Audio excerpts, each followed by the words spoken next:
Chamados, eleitos e fiéis, é tempo de pensarmos no Salmo 52.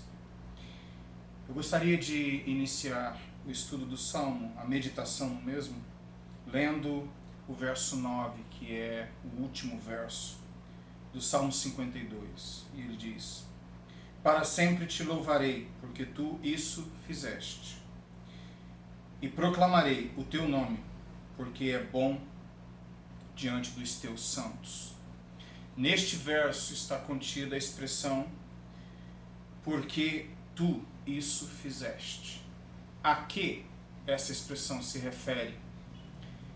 E é em cima desta expressão que o Salmo elabora a sua mensagem de esperança, de encorajamento, de foco na justiça e na bondade de Deus, muito mais do que nas incertezas, nas instabilidades que envolvem a vida do ímpio, daquele que pratica o mal. E o mal, ele possui a sua raiz de destruição. O mal contém em si mesmo o DNA, as características, as raízes que mais cedo ou mais tarde contribuirão para a sua destruição. E a destruição do mal, ela pode ser de forma passiva ou ela pode ser de forma ativa. De forma passiva, quando você observa que o mal segue o seu curso na vida de uma pessoa, na vida de uma família, na vida de uma sociedade, na vida de uma comunidade, e este mal segue o seu curso, chega à sua conclusão e causa o fim de si mesmo, talvez certamente com o prejuízo, frequentemente, daqueles que com isso estiverem envolvidos. Então, eu chamo isto de uma destruição passiva do mal, ou seja, o mal que em si mesmo se encarrega da sua autodestruição. Mas também existe a força ativa que destrói o mal, e o Salmo 52 fala deste Deus justo, que revela a sua justiça, não somente eliminando o mal, mas estabelecendo o bem, e isto diante daqueles que o temem, como uma afirmação de que valeu a pena confiar naquilo que era santo, íntegro, naquilo que era bom.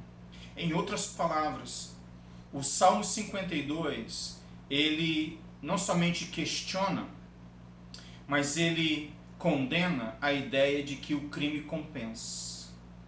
Então, o Salmo 52, no verso 1, afirma: Por que te glorias na malícia, ó homem poderoso? Pois a bondade de Deus subsiste em todo o tempo. Então a bondade de Deus prevalecerá, no começo, no meio e no fim.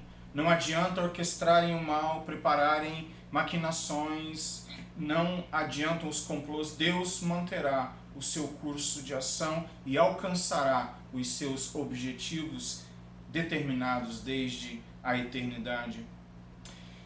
O Salmo 52, de 2 a 4, então, descreverá quem são estes que se levantam em maldade, em crueldade contra os princípios divinos, bem como contra os seus próximos. O verso 2 diz: A tua língua maquina planos de destruição, como uma navalha afiada, ó tu que usas de dolo, tu amas antes o mal do que o bem, e o mentir do que o falar a verdade.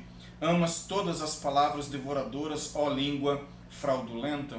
Então aqui você tem a maquinação, a destruição, o dolo, aqueles que amam o mal, aqueles que deliberadamente optam pela mentira, eles amam a mentira.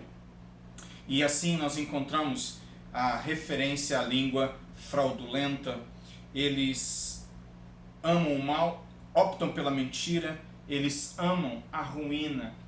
E assim nós vemos o Senhor Deus atuando sobre estes que em alguns momentos se acham poderosos demais ao ponto de não passarem pelo crivo do julgamento de Deus. Então, aí nós temos também, nos versos 5 ao verso 7, uma continuação desta descrição relacionada à pessoa do ímpio. Também Deus te esmagará para sempre, arrebatar-te-á e arrancar-te-á da tua habitação e desarraigar-te-á da terra dos viventes. Como é interessante a expressão no mundo antigo, no Egito antigo, arqueólogos e historiadores falam que uma das formas de se eliminar a reputação, o nome, a posteridade, a lembrança de uma pessoa era arrancar o nome de certos monumentos.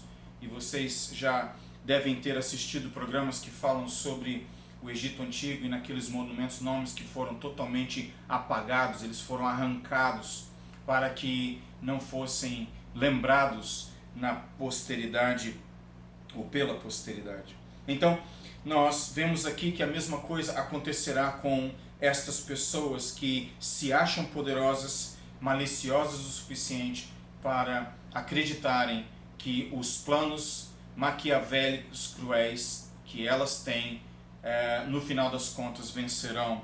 E a palavra do Senhor afirma que eles serão esmagados, eles serão arrebatados, eles serão arrancados, eles serão desarraigados. É como se não fosse permitido nem sequer a lembrança e muito menos os traços da maldade que um dia praticaram.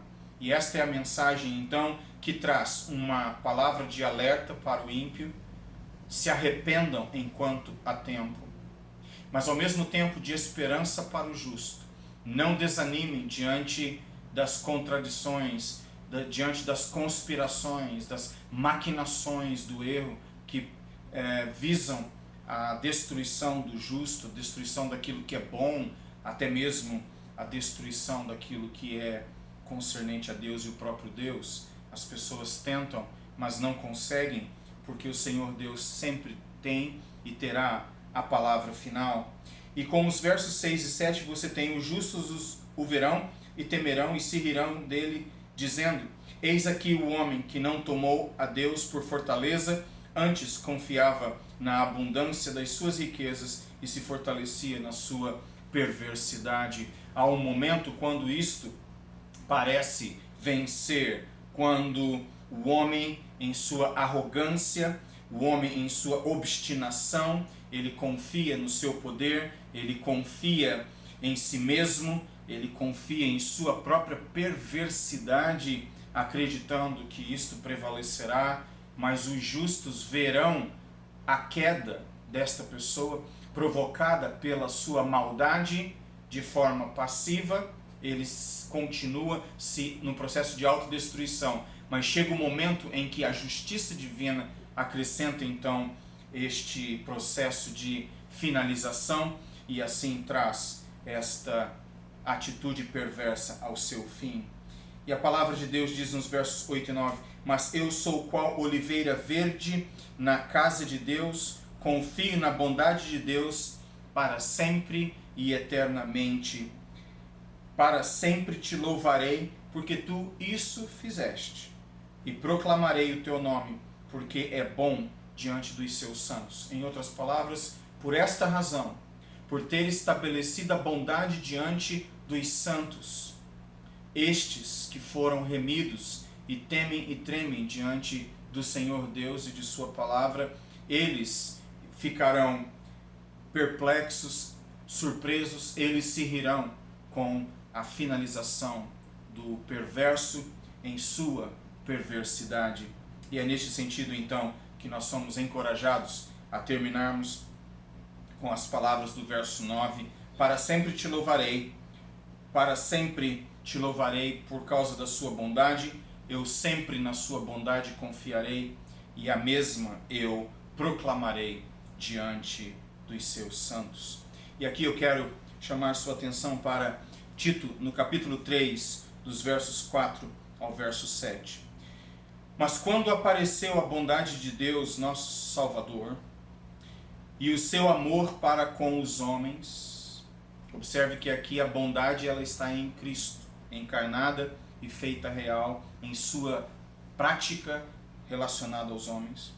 Não em virtude de obras de justiça que nós houvéssemos feito, mas segundo a sua misericórdia, nos salvou mediante o lavar da regeneração e renovação pelo Espírito Santo, que ele derramou abundantemente sobre nós por Jesus Cristo, nosso Salvador, para que, sendo justificados pela sua graça, fôssemos feitos herdeiros segundo a esperança da vida eterna.